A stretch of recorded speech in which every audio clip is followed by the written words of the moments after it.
Tip number 9 is to start each day with gratitude. I haven't stopped my daily habit of journaling and writing down things that I'm grateful for. So I'm writing and tracking goals every single day that I want to accomplish and reminding myself of all the great things that I have in my life. Sure, times are crazy right now and things are hard and whatever, uncertain, but we are all blessed in certain ways. So I focus on those things. I got my awesome dogs, my beautiful wife. I have a roof over my head. I got food to eat. Life is pretty good.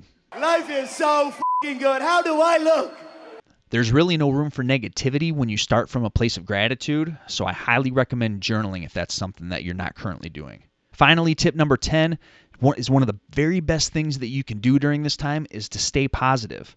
Don't get caught up in the hysteria and the panic and all the negative headlines and everything. It's mostly just all BS that's going to blow over, and in a year from now, this is going to be, it's going to be big, but it's going to be a distant memory at some point. We're all going to get through this, and we're all going to come back. So be realistic and stay prepared, but don't panic. I'm not emptying my 401k or doomsday prepping or raiding the grocery stores. I'm staying calm, hopeful, and optimistic.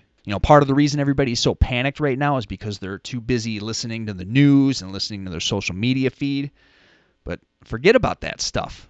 Stop listening to your sister-in-law's baby cousin Tracy on Instagram. Because my sister-in-law's baby cousin Tracy, she told me she went to the show last night and she saw you there all hugged up with some giraffe.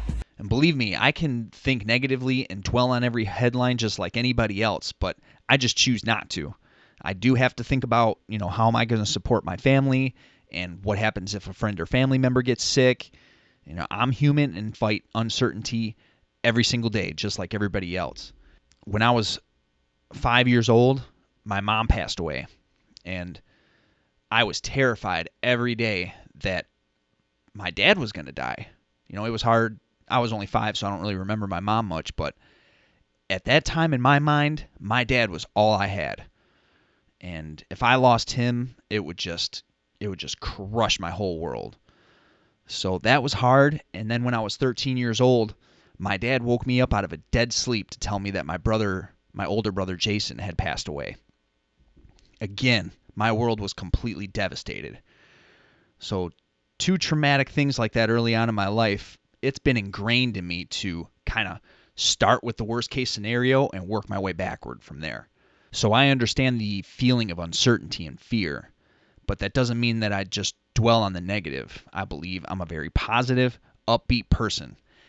What it does mean is I'm just realistic, calm, and prepared to handle whatever happens and have the confidence that I will get through it. Just know no matter what situation you put me in, I always come out on top. Whoop-a! By the way, all you people hoarding all the toilet paper, y'all can keep your toilet paper because my store has plenty of kale.